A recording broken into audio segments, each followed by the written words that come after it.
Sure. So if you do too much in that given session, the quality of your work starts to diminish with every set. Absolutely. So this is when it makes more sense to spread your sessions out rather than doing upper lower and do push pull legs. And generally, if I was sat here opposite myself and it was 5-6 years ago when I probably had 15 pounds less muscle, upper lower would probably make sense or make more sense.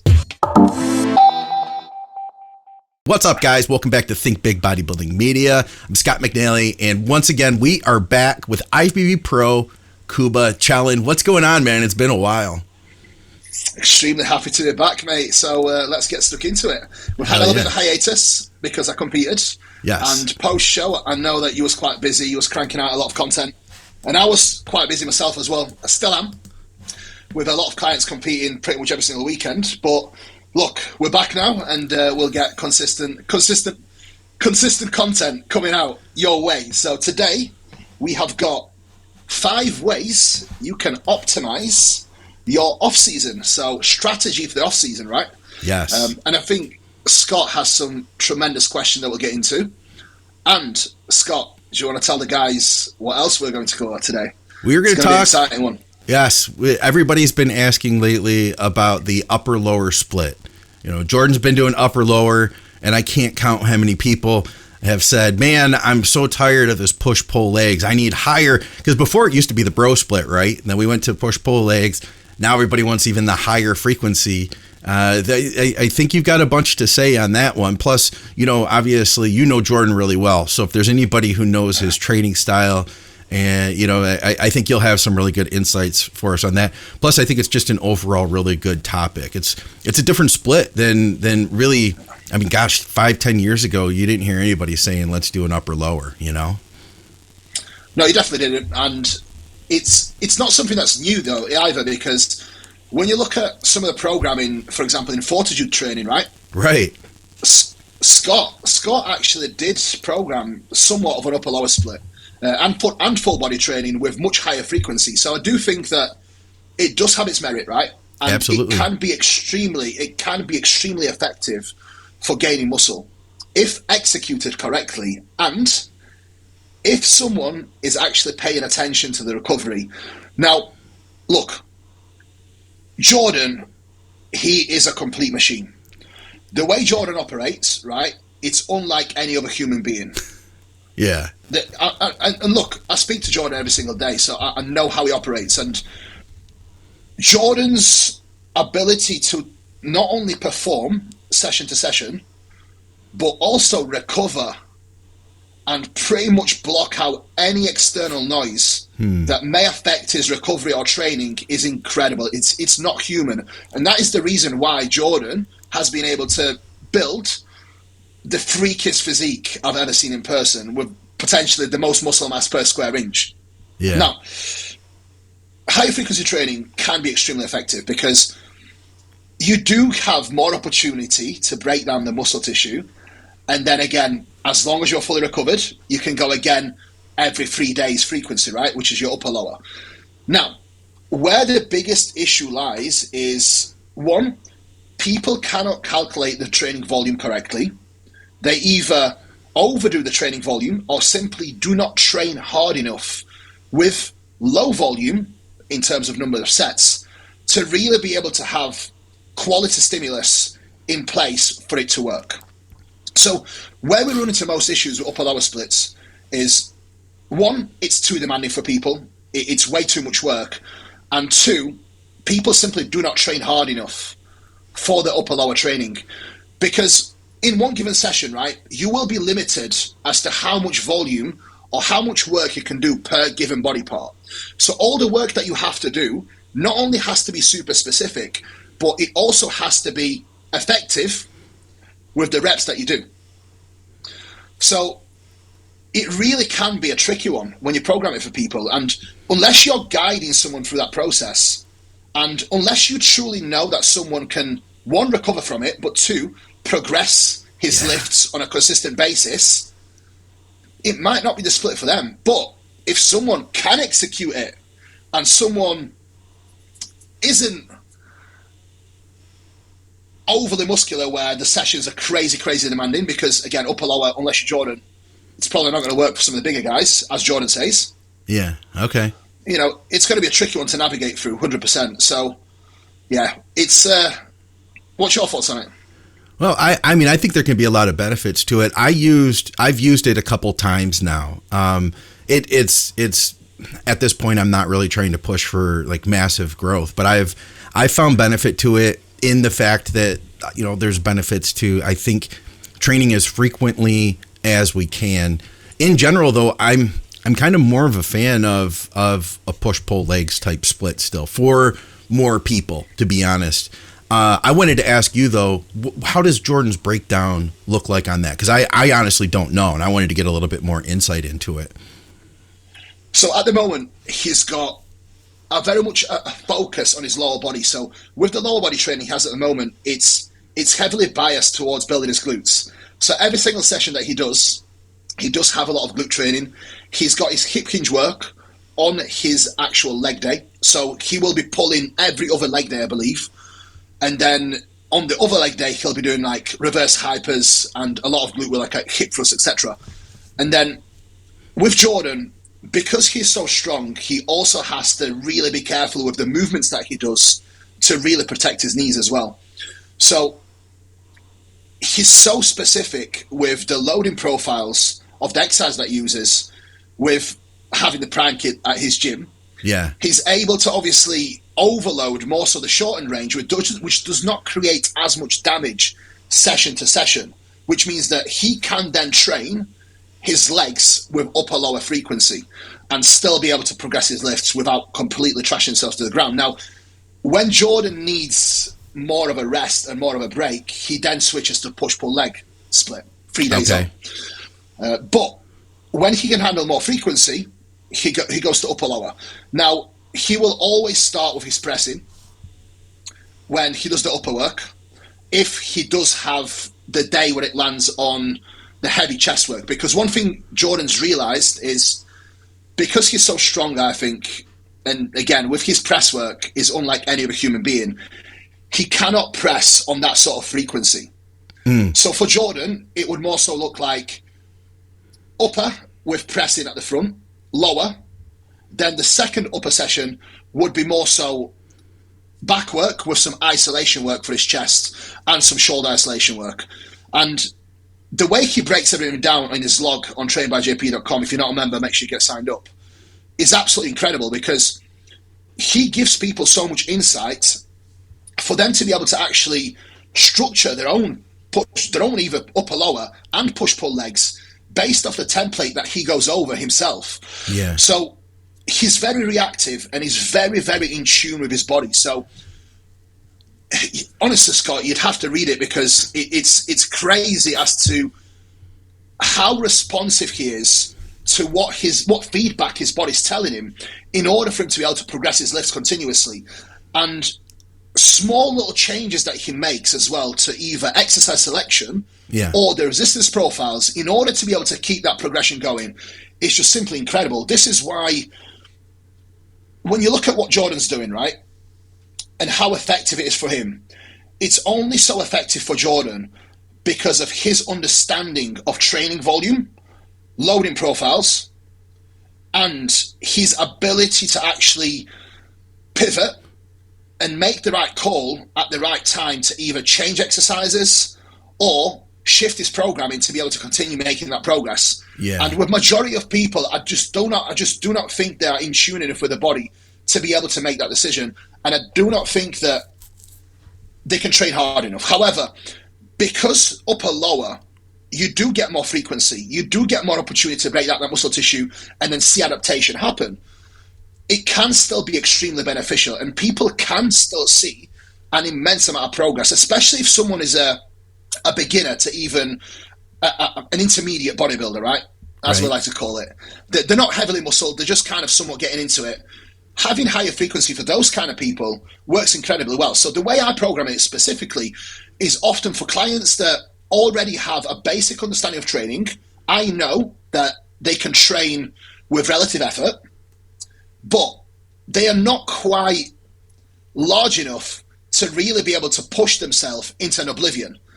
That is when upper lower warrants programming with extra work for them, because one, they'll be able to get some effective reps, but two, they won't be able to drive as much fatigue from the training where they can actually recover from higher frequency. Does that make sense? Absolutely, it does. I tried to cover as much as possible, covering Jordan's training and how I like to kind of pivot and how it can be applied in real world, if that makes sense. Yeah. Now let me ask you, I know you're doing push-pull legs and you're just like really getting into start pushing now. Incredible shape, by the way. Let me bring this picture up of where you're at right now. And I'm sure this is probably going to tie in to, let's see, where's this at? Just waiting for it to load. I mean, this is basically, what did you say? 252 was it? 255.2 now in that shot. Yeah. 255.2. You've been post-contest for how long now? 14 weeks. So yeah, and you still look a stone's throw out conditioning-wise, and you're just starting your push-up now. You're using push-pull legs still. Why are you using push-pull legs instead of going to something that would give people this higher frequency? I simply would not be able to recover from a lower split, even if my volume was quite low. For me, if you look at my physique, break my physique down, right? I need more chest, more back, more legs, right? Okay. So the way I structure my training is push-pull, rest, legs, rest. Okay. All body parts get trained every 5 days. So that's every 5-day frequency. Now, my bicep, 2 working sets every 5 days. My back, 12 working sets every 5 days. My chest, 6 direct sets every 5 days. My quads, 6 working sets, and I'm going to have to bring it down to 5 working sets every 5 days. Huh. So one thing I've noticed is I'm already somewhat redlining my recovery with relatively lowish volume. Yeah. So for me to train with the upper lower split, my volume would have to be rock bottom, and I just don't think that my connective tissue would withstand such high frequency for lower body. Yeah. Now, secondly, the amount of work that I would have to do on the upper work to get enough volume for my chest and back, I just do not think that the volume would be effective enough. So it's not just about the volume that you do within the session, it's how effective it can be, right? Sure. So if you do too much in that given session, the quality of your work starts to diminish with every set. Absolutely. So this is when it makes more sense to spread your sessions out rather than doing upper lower and do push-pull legs. And generally, if I was sat here opposite myself and it was 5-6 years ago when I probably had 15 pounds less muscle, upper lower would probably make sense or make more sense.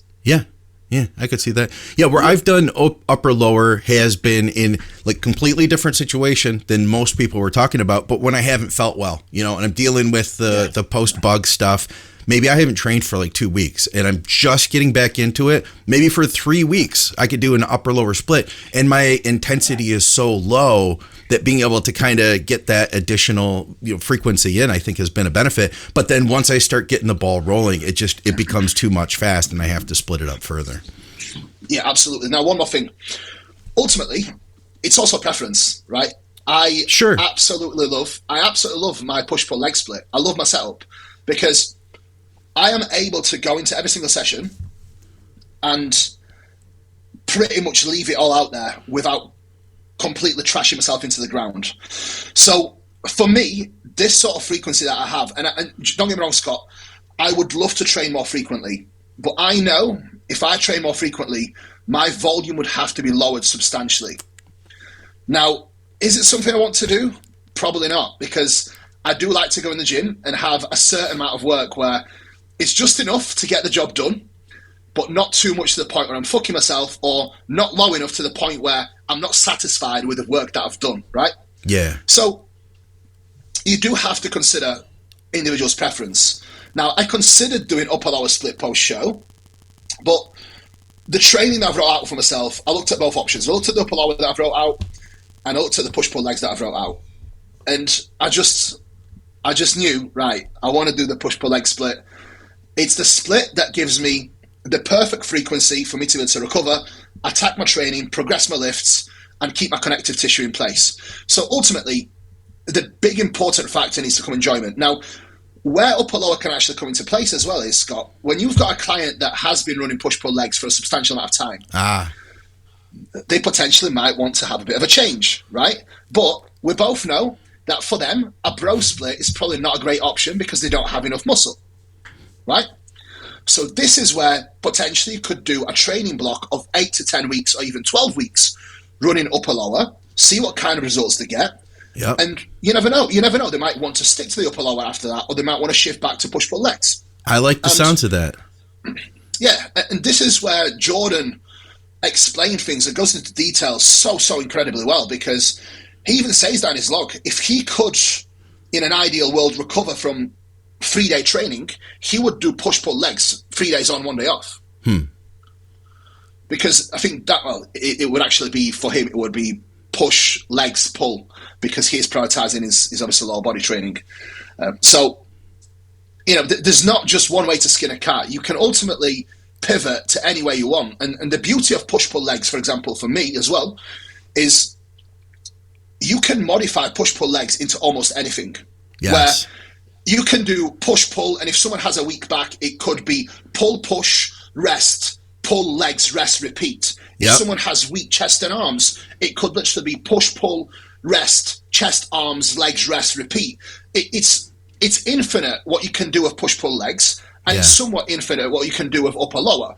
So when people demonize push-pull leg training, for example, I think it's just lack of understanding on how to program it, and often the ego getting in the way from not being able to accept that maybe there's a better way, and maybe push-pull legs doesn't just mean that you do push, pull, legs. It could be push, pull, rest, arms, legs. It can literally be anything. Yeah. It could be even variations of, right, let's say you've got a client that is pretty even, your client needs set days. You could even go push, pull, legs, right, 3 days on, if they can recover from that. Rest, upper, lower, rest. That's your fixed weekly split. I like that too. Yeah. And this way, you kill basically 2 birds with 1 stone. You get the perfect frequency across the week.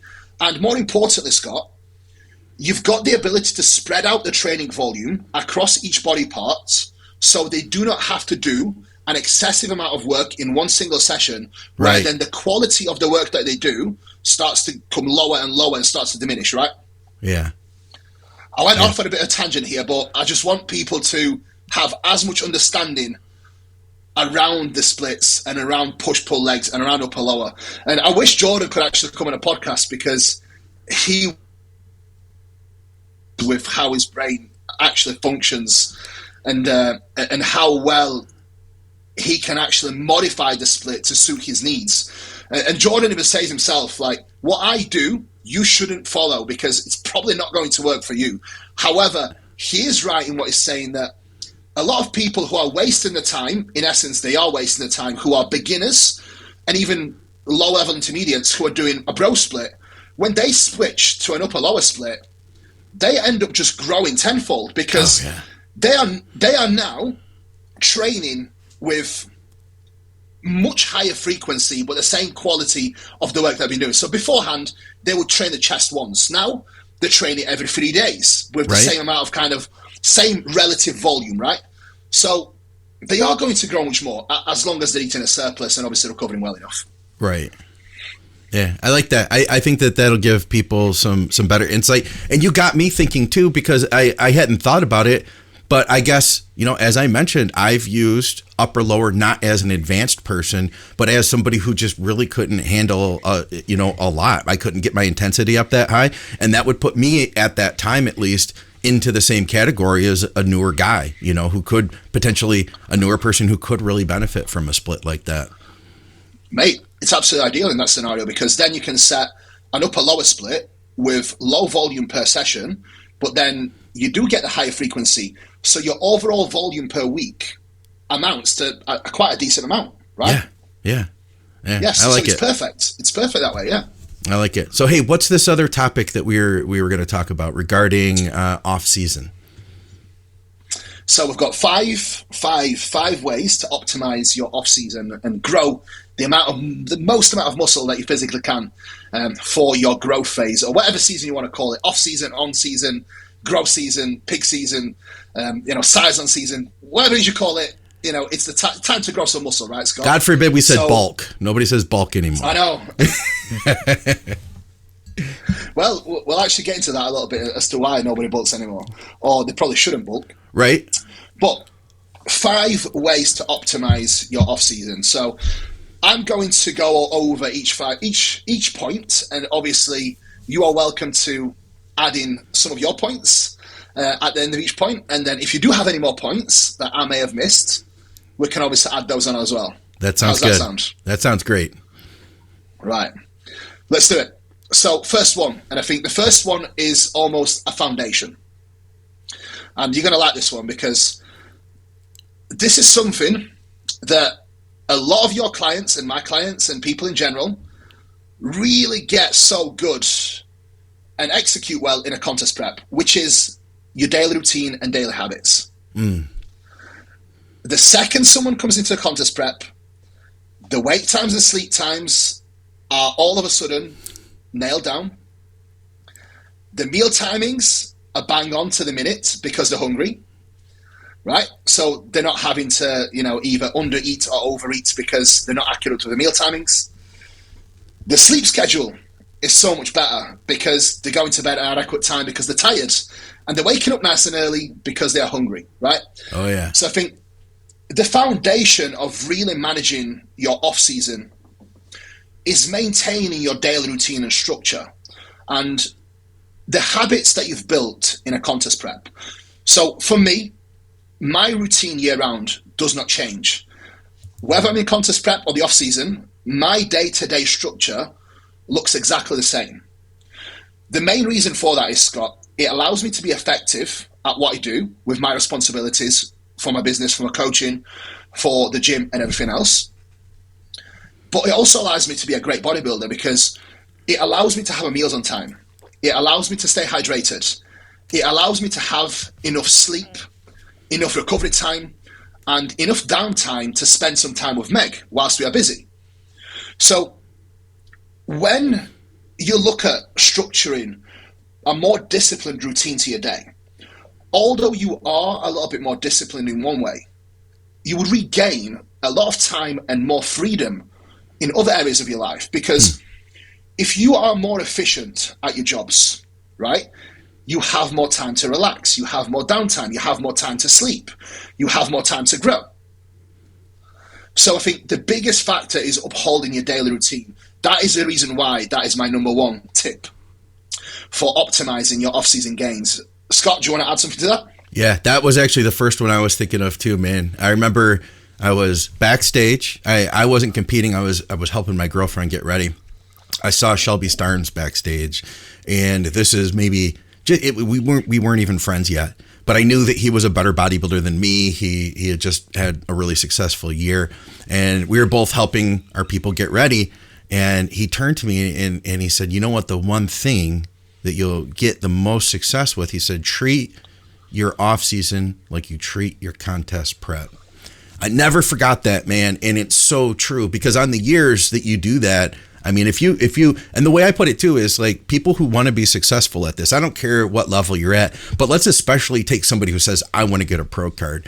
Like the way I've tried to put it is that to become a pro, you don't become a pro and then start acting like one. You have to do all the things you're talking about right now, Kuba, in order to get there to begin with, So it's a way to kind of work your way into that.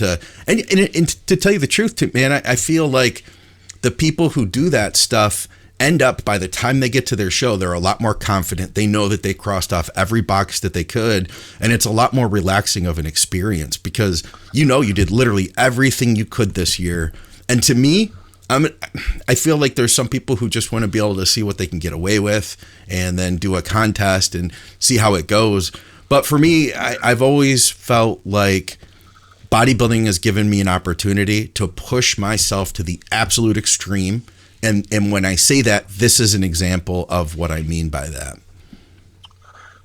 It's a massive lifestyle. And the best thing Jay Cutler, there's a quote in one of the videos where he actually says it's a lifestyle, and it'll always sit here because when you live a certain way and you create a lifestyle that you enjoy, and I should hope you enjoy a lifestyle of bodybuilding. If you don't enjoy the lifestyle of bodybuilding, it's probably not for you. And that's okay too. That's okay too if it's not for you, you know. Absolutely. But one thing people have to understand is if it's not for you, you are really going to have a hard time in a contest prep and in off season, because if you're not living the lifestyle, if you're not living the life, that is when the prep becomes hell.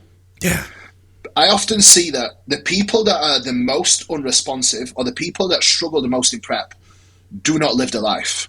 The routine's terrible. They don't go to bed till, crazy o'clock at night, 1, 2 o'clock in the morning.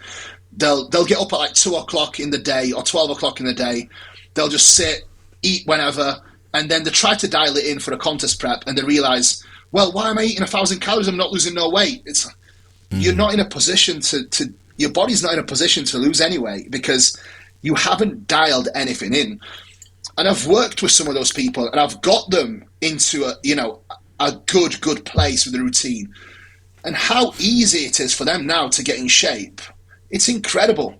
So living the life and daily routine should be the foundation. It really should always. So that's step number 1, guys, yeah? Anything else to add, Scott? That's good. Yeah, and do you know what? We could go off on so many tangents around this, right? Because it's endless as to the benefits that you get from being a little bit more disciplined with your day-to-day. It's like the most successful people I know, they are to the minute, to the days. And these are the people that I seek inspiration from, because when I see people achieve any level of success, it motivates me, right? And then I look at what they do and they take lessons from that. But not everyone's the same. I'm just kind of sharing my views on that. Yeah. Right. Step number two. Controlling your calorie surplus. The hardest one of them all. You are in a position where you finish your show, your hunger is through the roof, your cravings are through the roof, and now what? You do not have that show day right in front of your eyes. You do not have that immediate goal in front of you.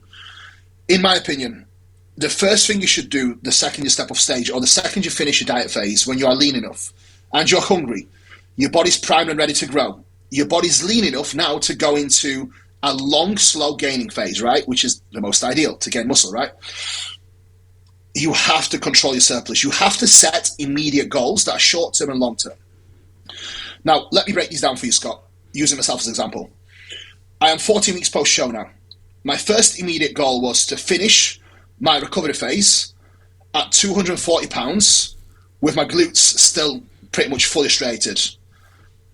And in order for me to do that, I needed to set structure in place that will allow me to do that, which literally meant I need to make sure I do not overeat. If I have any off-plan eating, it needs to be done within my caloric allowance. Yeah. Otherwise, I simply will not meet that goal. Now, look, I'm not expecting everyone to do the same, because some people just simply won't be able to do it, and that's just a fact. However, I am here to show you the way to really optimize your growth, and if you are serious about it, you now can leverage this to make the most progress you ever have. Yeah. So setting those immediate goals already gives you more drive and more focus and more determination to hit them. My second goal was 250 with my glutes remotely in, which I think that's been achieved. You can pull up the photo, right? You can pull up the picture. My second goal was 250 with my glutes remotely in. And alongside of that, Scott, I have been setting performance goals. I wanted to do 5 plates on Setbacks for 6 reps, and I hit 10 reps with it, with no knee sleeps. After my leg extensions and after my leg curls. So that's my goal number 2, right? That's ticked off. 255, glutes are still in, pretty much. My next goal is 260. And then the final goal is 280. So we'll kind of revisit that, right? But I want to ideally hit 280 by 2025. Okay. This gives me quite a long time to get there, right? So, anyway, you need to set immediate goals. Alongside of that, what I like to do is set bodyweight goals, But alongside of that, I need to set performance goals for my training. So when I set these goals out, it almost works in a hierarchy where you've got the body weight goals, you've got the performance goals, you've got your business goals, you've got your life goals, and then you know what you need to do on a daily basis to hit those goals, right? So if you want to control your surplus, and the easiest way to do that is setting those immediate goals. The reason why you can adhere in a diet phase is because you have that immediate goal in front of you, right? You have that date that you're walking towards. And this is where I do like to set off-season timelines where you're creating a structure and you're walking down that path. And I only focus on that 1 week at one given time. I do not look too far ahead. When you look too far ahead, you get overwhelmed, right? So my off-season push-up now is going to be like 30 weeks. If I was to look at 30 weeks from now, I would get overwhelmed. So I literally take it week by week, day by day, and I just follow and execute. That is it. So when you set these immediate goals, it really helps you to control the surplus. Now, secondly, base your food around food sources you enjoy. Thirdly, my first thing that I did post-show, I actually pushed my protein up quite high. My protein, including carbs and fats, was probably sitting at like 420. Okay. What would that be compared to, say, during prep? In prep, I finished my... Do you want me to get exact numbers? you give me a round number if you want, average. In prep, it was about, I would say about 350, 360 grams of protein. Okay. So including trace macros. Okay. So you're not going crazy high. You're not doubling protein or anything like that. No, but because I increased my protein across every single meal, it did give me a lot more satiety. So yes, I was still extremely hungry post-show, but extra protein definitely did improve my satiety. Now, secondly, veg intake. Around 75 to 100 grams of veg per meal. And I generally have that year-round, Scott. Now, secondly, fruit intake. You can get a lot of veg and fruit with a small amount of calories. You can have 200 grams of strawberries and it's like 53 calories. So, look, you can actually increase your food volume with relatively low cost of calorie through bringing up your protein, adding an adequate amount of veg, adequate amount of fruit, which both have tremendous benefits when it comes to fiber intake and hitting your micronutrient needs. And in turn, what's a win-win, Scott, right? You control your calorie surplus. You do not overeat. Yeah. Now, let me tell you one thing, right? If you do have an urge to overeat as well, which can help you, if you're watching this and you do have trouble with eating, try and overeat on chicken. It's super simple, right? Chicken and veg. If you do have an urge to overeat, it's going to be much harder for your body to store an excessive amount of calories coming from chicken than it is from, tasty carbs and fat sources, let me tell you. Yeah. So controlling your calorie surplus. Now, you can probably do the math, Scott. 14 weeks post-show, and I am 25 pounds up from a stage weight. Okay. And that's covering a health phase post-show as well that I did. So when you think about it, it's not really that much body weight relative to the time frame, right? Yeah, under 2 pounds per week.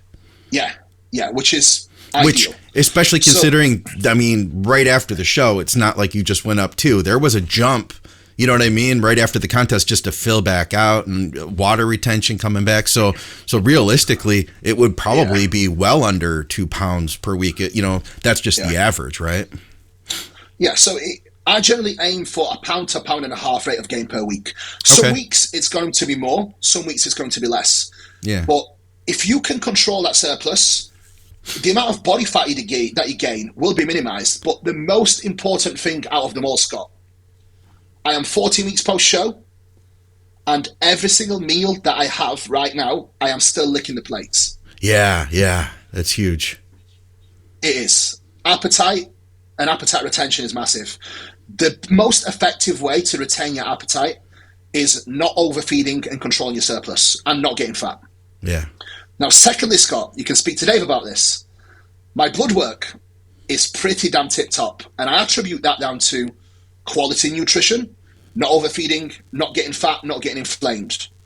My kidney markers, my health markers are all tip top. So not only controlling your surplus will allow you to gain more muscle, but in essence, you also get much better health outcomes because you're not as inflamed. You're not as watery. Your blood pressure's better. So all around, your sleep's better. It contributes to so many factors, right? So it could be endless. Point number 2, control your surplus. And I could go on and go on and go on about this even more, but we are on a limited time. I know Scott has a life. So, Scott, anything you want to contribute to point number 2? Man, no, I'm right on board with you. And I do the same thing on average with people is, I realized at one point that, we're only going to be able to gain so much muscle each week. So if the scale's going up several pounds every week for an entire off season, you're going to get some fat in there. So I try to do about the same thing. I'll limit people depending on their size. UC Suma's watching right now. He competes under 200 pounds. If we can get about a pound per week, if not even under that, we're doing really good, Chef's kiss, mate. And it's actually a conversation me and Jordan had yesterday. I actually said to him, look, man, I just want to hit 280. I want to hit 280, and I kind of want to get there. But I said to him, look, in the past, I just rushed it and I forced the body weight on. Yeah. I'm not going to do it this time. I'm going to stay patient and I'm going to stick to my timeline and I'm going to continue to execute the way I have been. And it was like 100%. It's exactly what you need to do because it's not just about hitting that weight. Yeah. It's how you hit that weight that really matters. Yeah. I could hit 280 with how high my appetite is right now. If I really wanted to, Scott, I could hit 280 in 6 weeks, but probably 3. I bet you could do it in 3 if you had to. Listen, with how high my appetite is, mate, I could do it in a week. You could do it at Olympia weekend, huh?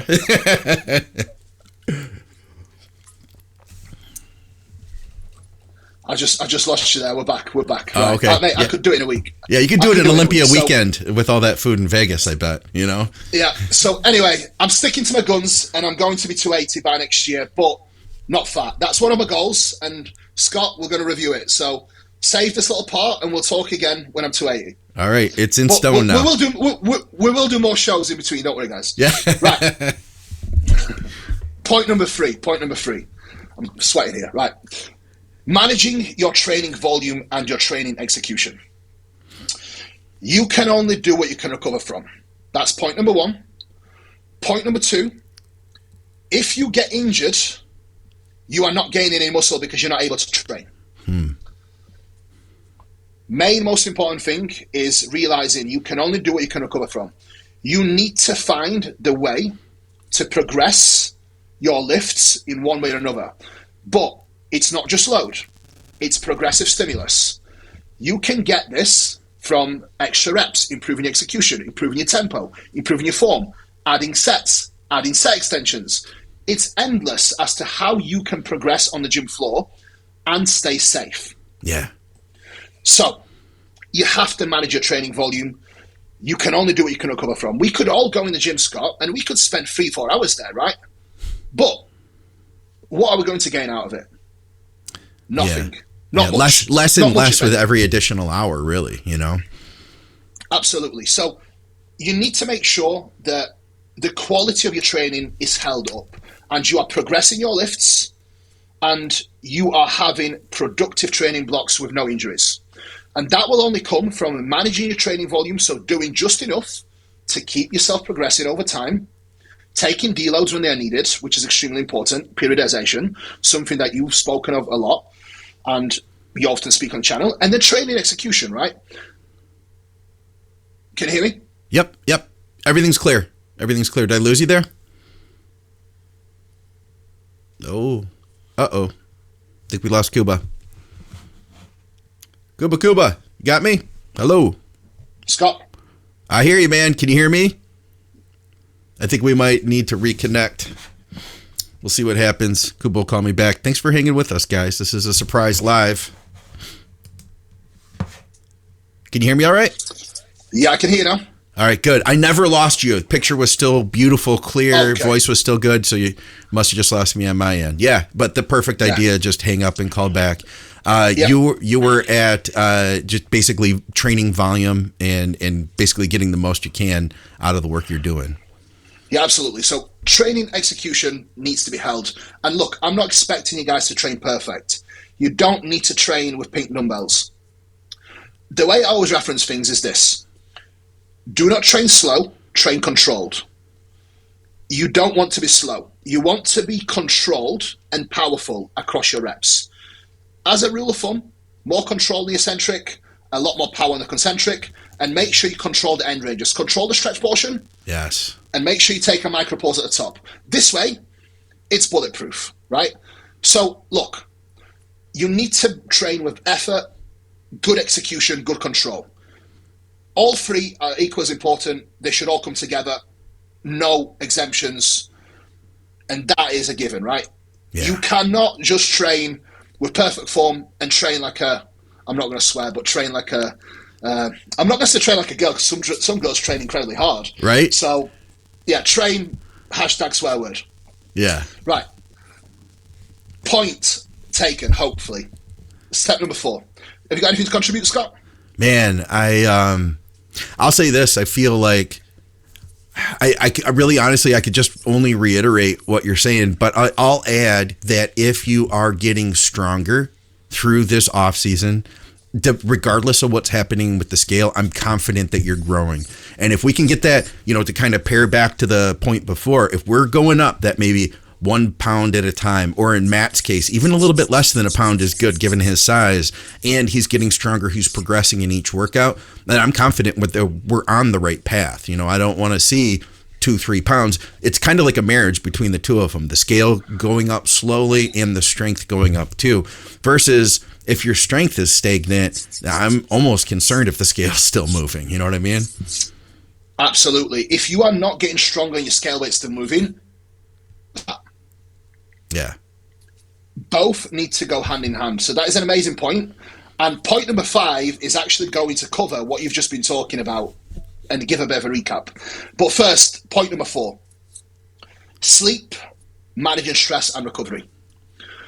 And I obviously watch all the shows and think big because I'm a massive fan.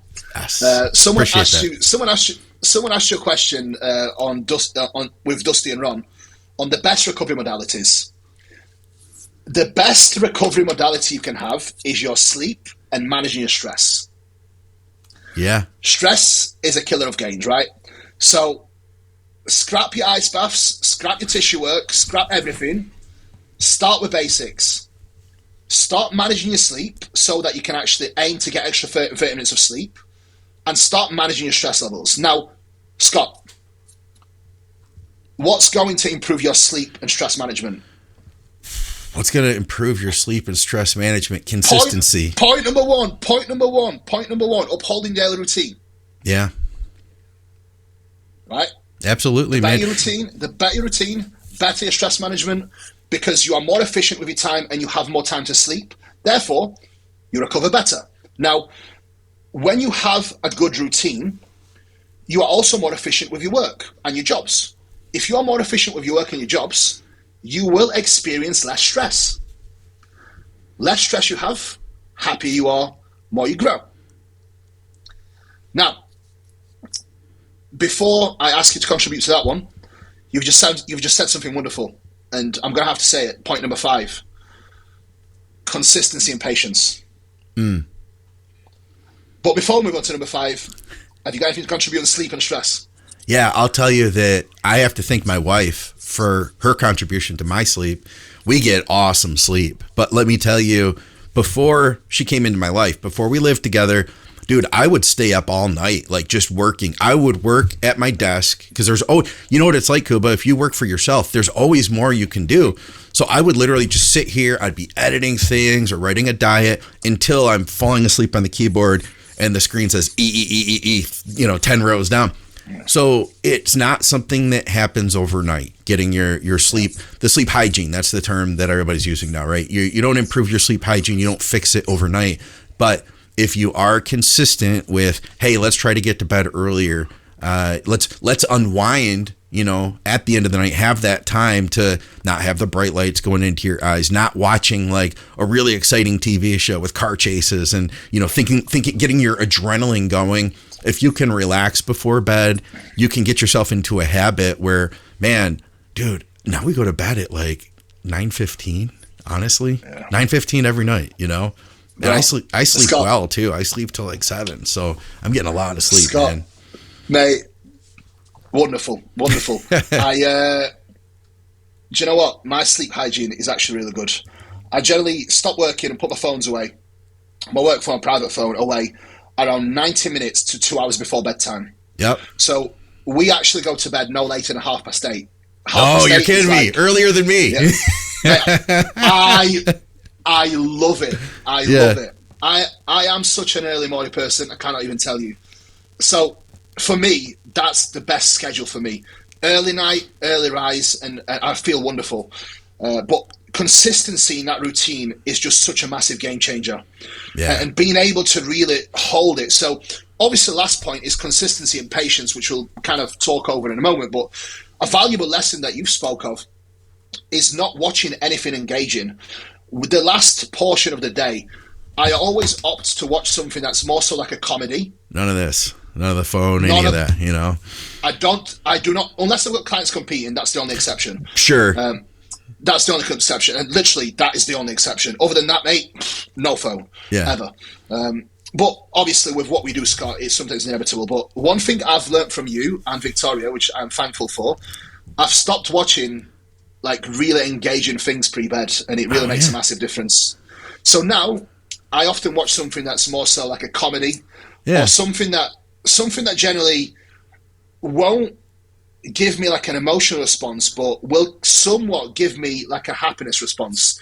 So generally, I actually put some of your shows on before bed. You're kidding? All right. Yeah. Because it's not just an easy listen, but it's fun. It's something that doesn't really drive any negative emotions, right? Yeah. And honestly, man, that's important. I want to make sure that's the content we put out, you know? You want to go to bed with a positive emotion and a positive feeling. If you go to bed and go to sleep feeling negative, the likelihood of your sleep being great is not going to be high, is it? Yeah. Now, point number 5, consistency and patience. The more consistent you are and the more patient you are with your rate of gain, with your training, and the more consistent you are and patient you are with pretty much everything that you do within your day with bodybuilding, business, and life, the more success you will have. So, number 1, the foundation, your daily routine. Number 5 is like the glue that molds everything together, consistency and patience, which is something you've actually mentioned earlier. So I do think that these 5 points not only will optimize your off-season, but if you can really implement the 5 points that we've covered with quality within your life, you can completely transform your results. And I'm not going to lie, Scott,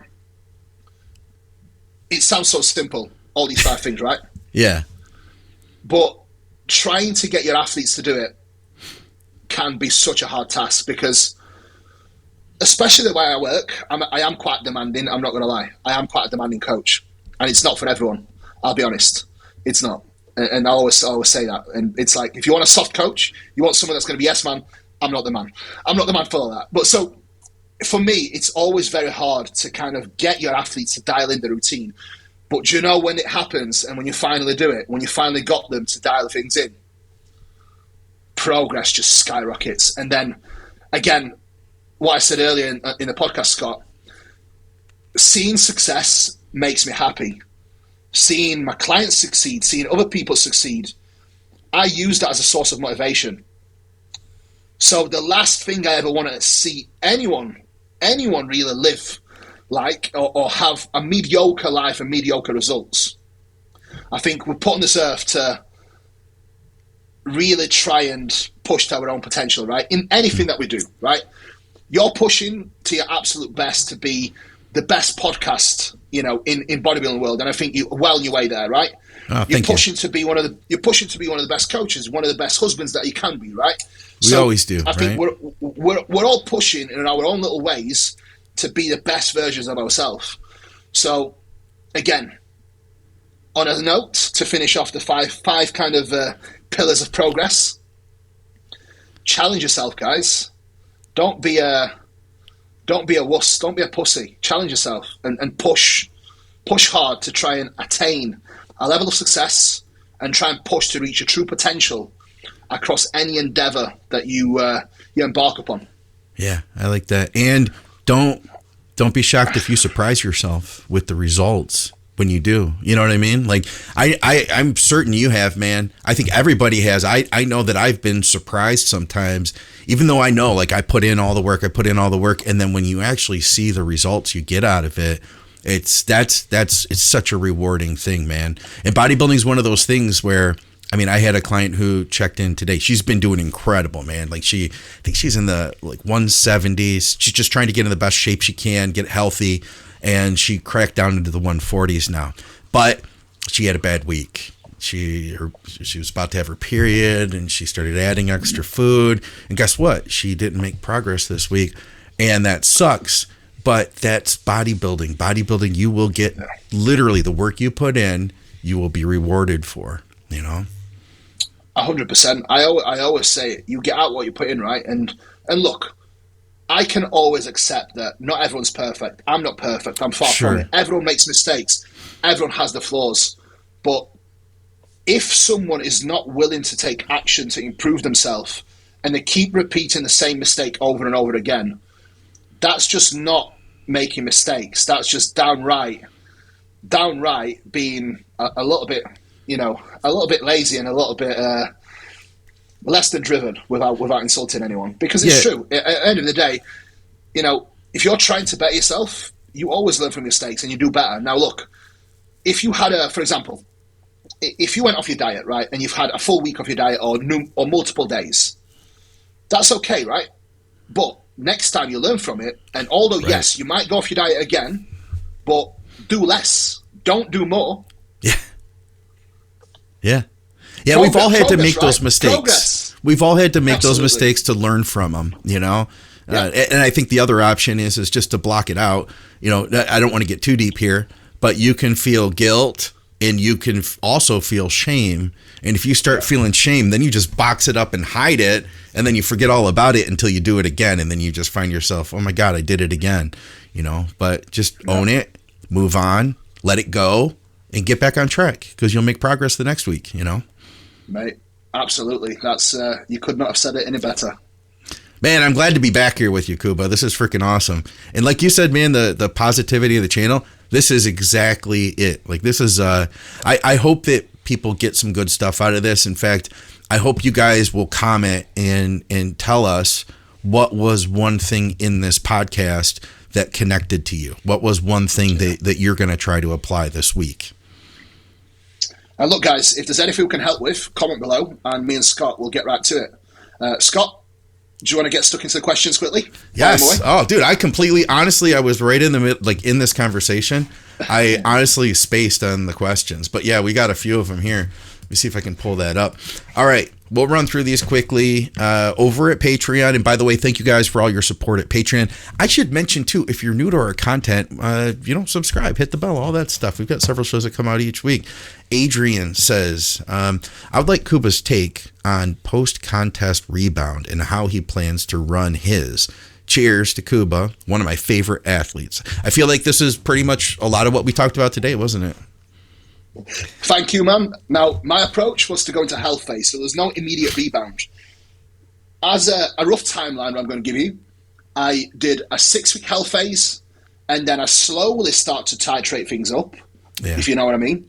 Slowly start to titrate things up and run 24 up to 26 weeks of actively pushing my body weight up slowly over that time. So for me, I like the slower, longer approach. And the reason why I can sustain a slower, longer approach is because I apply the 5 things that we've mentioned today. And most importantly, I control my surplus and control my appetite, which means that I can probably last 30 weeks post-show and I'm still pretty hungry. And I do have a big appetite, yes, but it does help when you control yourself as well. Absolutely. So that's my approach. I'm proofs in the pudding. We will continue to do regular updates with Scott, and I'll show you how I'm getting on. So like next step, Scott, 260 next, and then we'll do 270 and 280. I'm looking forward to it. I can't wait to see what you look like at 280 as well. That's gonna be something else. All right, we got a couple more here. Georgina asks, she says, I know that Kuba says because you feel an exercise torching the muscle doesn't necessarily mean that it's optimal for growth. Given that we all have different biomechanics and limb lengths, is there a way to know what is optimal based on feel, or is it more about perfecting technique? It's a mixture of them all, because the way you've got to look at it is this. How much growth you will get out of an incline dumbbell press when you can work up to pressing, for example, for Georgina. Let's say we've got your training structure and you are really going to drive your progressive overload. You start at 50-pound dumbbells. Over 3-4 months' time, you are pressing 80-pound dumbbells. And with dumbbell pressing, you know yourself, Scott, it's not an isolation exercise. It's not an exercise where you feel it like it's completely burning everywhere and it feels like you've got this incredible sensation, right? You just don't get that out of dumbbells, no.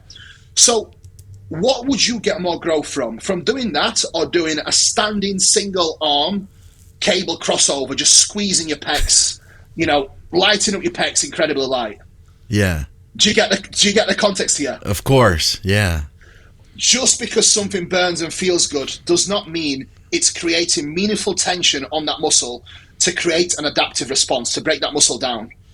If we've just based things off feel and how much something burns and feels, we could stay at home and do 110 press-ups here and we'd all have chest like Arnold, but we do not. Yeah. Ultimately, mechanical tension is the main driving factor of hypertrophy. That is how you get big, creating more tension on that muscle. A pump should merely be a byproduct of you actually spending enough time under tension. It's not something that we actively should ever chase. The guys that chase a pump often just never grow much. I'll be honest. I just don't think a pump should be the main goal. The main goal should be progressing your lifts, and then a pump is a byproduct of that, my friend. Yeah, and good nutrition. You know that you're loaded up if you're getting a good pump. So absolutely, and you are also insulin sensitive as well. Because if you are not getting a pump, and thirdly, if you are tired and fatigued, you may also not experience a good pump. So that might be a sign you need a deload. True. So, well fed and fresh and recovered. There you go. So what exercises can you load? It sounds like is part of the answer to that then, versus the standing single arm cable crossover. You're not going to be able to move much weight with that. You could not have said it any better again, Scott. What exercise you can load? Hashtag brackets. Yeah, t-shirt. All right, we got one more from Tanner. He says, when trying to bring up biceps, would you recommend adding in sets on a pull day? Or indirect work, or is the indirect work on that day enough to have, and then have a dedicated arm day as well? It depends. I'll give you an example of a training partner. We do push-pull, rest, legs, rest. So he is trying to bring up his arms. So what we actually do is he has arm work on his push day, pull day, and then he does bicep and tricep at the end of his leg day. So again, push-pull legs can be modified to anything that you wish for more specificity for what you need.